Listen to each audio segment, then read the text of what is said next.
When a 10-year-old boy vanished in the middle of the night from a quiet apartment complex, it didn't look like a crime. No forced entry, no shattered glass, no struggle. Just an empty bed and a father who said he had no idea what happened. He told investigators his son must have run off into the dark. At first, it was treated as a simple search, a missing child, a race against time. But investigators noticed something strange almost immediately.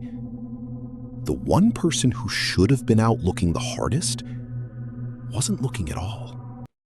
The boy was Nakota Kelly. He'd traveled for a routine, court-ordered weekend visit with his father in Indianapolis. From the outside, it looked like an ordinary custody arrangement. But Nakota hadn't wanted to go. Something about that visit made him uneasy. Uneasy enough that he said things to his mother before he left, things she couldn't shake. Still, the arrangement was legal, binding. She had no way to stop it. That night, everything was reported normal. By morning, Nakota was gone. When police arrived at the apartment to gather information, the door was locked.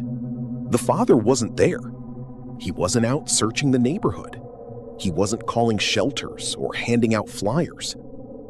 Investigators pulled his phone data instead, and what they found didn't match a grieving parent at all. His phone wasn't near the apartment.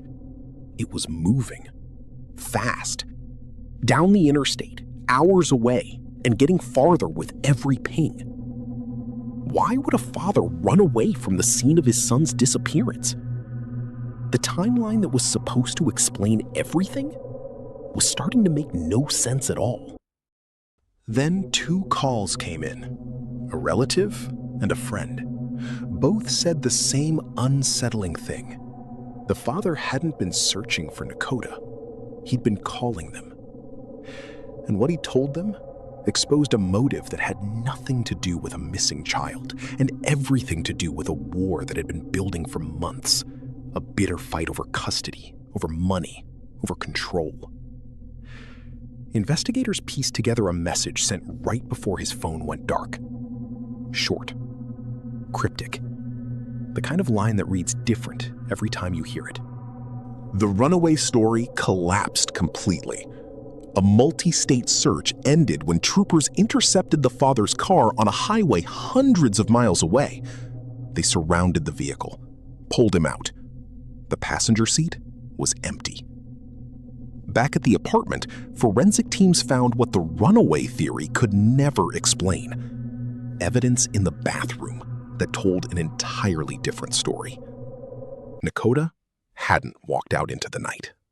At first, he looked like a father cooperating with police, answering questions, playing the part. But he was never searching. He was buying time, letting distance and hours erase what he'd already done. He's now serving 52 years behind bars, but he has never said where, never given the one answer a mother has been waiting years to hear.